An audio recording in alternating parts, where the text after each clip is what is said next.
AG tolak permohonan maaf Hisham Jalil, prosiding hina mahkamah diteruskan.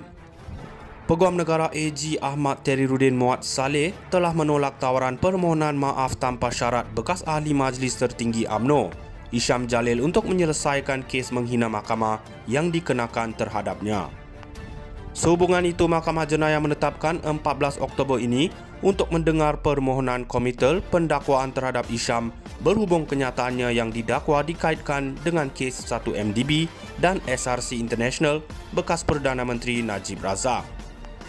Hisham boleh dihukum penjara atau denda jika didapati bersalah atas dakwaan kenyataannya yang dibuat semasa temu bual bertajuk Town Hall for Justice, keadilan sebenarnya untuk siapa, yang disiarkan di laman Facebook The Malaya Post pada 30 September 2023. Keputusan penolakan Peguam Negara terhadap surat representasi Hisham yang menawarkan permohonan maaf itu dimaklumkan oleh Timbalan Pendakwa Raya Muhammad Mustafa P. Kunyalam pagi ini. Peguam Negara telah menolak surat representasi oleh Hisham. Kami memohon perbicaraan penuh. Kami juga telah menyerahkan kertas kausa kepada responden, kata Timbalan Pendakwa Raya itu kepada Hakim Norin Bararudin. Hakim kemudian menetapkan 14 Oktober ini untuk mendengar merit prosiding menghina Hisham yang diwakili Peguam Azhar Azizan Harun. Mahkamah turut menetapkan 25 September ini untuk pengurusan kes. Hisham turut didakwa mempertikai proses pendengaran permohonan penarikan diri Datuk Colin Lawrence Sequeira yang mendengar perbicaraan kes 1MDB di Mahkamah Tinggi di sini serta proses rayuan di Mahkamah Persekutuan dalam kes SRC International. Peguam Negara juga mendakwa perkataan yang diucapkan oleh Hisham telah mengaibkan badan kehakiman dan boleh menggugat keyakinan orang awam terhadap institusi itu. AG tolak permohonan maaf Hisham Jalil, prosiding hina mahkamah diteruskan. Peguam Negara AG Ahmad Teriruddin Muhammad Saleh telah menolak tawaran permohonan maaf tanpa syarat bekas ahli Majlis Tertinggi UMNO, Hisham Jalil untuk menyelesaikan kes menghina mahkamah yang dikenakan terhadapnya. Sehubungan itu, Mahkamah Jenayah menetapkan 14 Oktober ini untuk mendengar permohonan komitel pendakwaan terhadap Hisham berhubung kenyataannya yang didakwa dikaitkan dengan kes 1MDB dan SRC International bekas Perdana Menteri Najib Razak. Hisham boleh dihukum penjara atau denda jika didapati bersalah atas dakwaan kenyataannya yang dibuat semasa temu bual bertajuk Town Hall for Justice, keadilan sebenarnya untuk siapa, yang disiarkan di laman Facebook The Malaya Post pada 30 September 2023.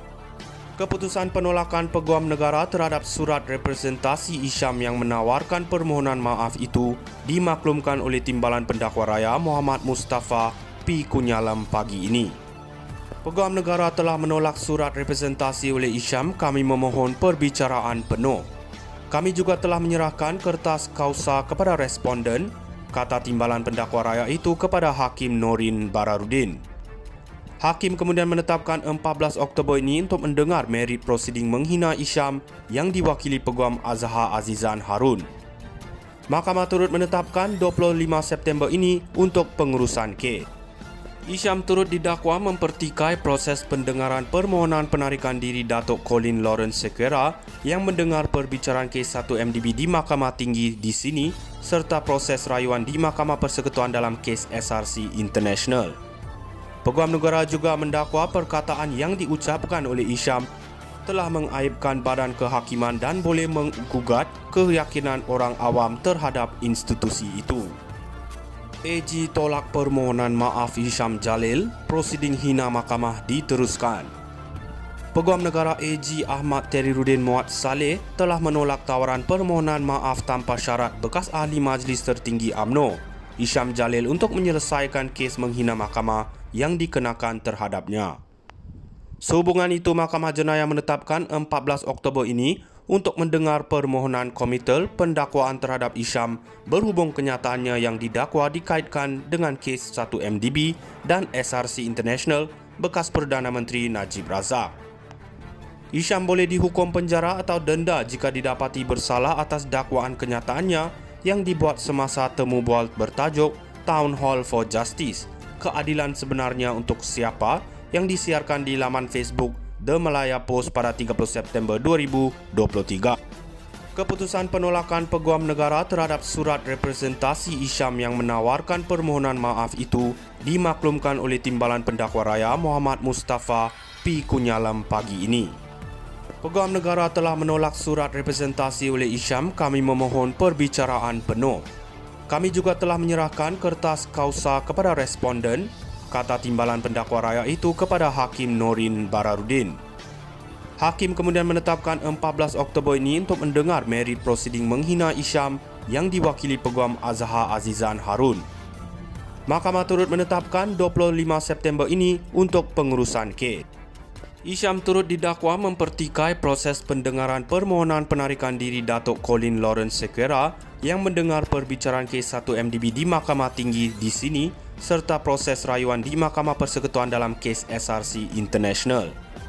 Peguam Negara juga mendakwa perkataan yang diucapkan oleh Isham telah mengaibkan badan kehakiman dan boleh menggugat keyakinan orang awam terhadap institusi itu. AG tolak permohonan maaf Hisham Jalil, prosiding hina mahkamah diteruskan. Peguam Negara AG Ahmad Teriruddin Muhammad Saleh telah menolak tawaran permohonan maaf tanpa syarat bekas ahli Majlis Tertinggi UMNO, Hisham Jalil untuk menyelesaikan kes menghina mahkamah yang dikenakan terhadapnya. Sehubungan itu, Mahkamah Jenayah menetapkan 14 Oktober ini untuk mendengar permohonan komitel pendakwaan terhadap Isham berhubung kenyataannya yang didakwa dikaitkan dengan kes 1 MDB dan SRC International bekas Perdana Menteri Najib Razak. Isham boleh dihukum penjara atau denda.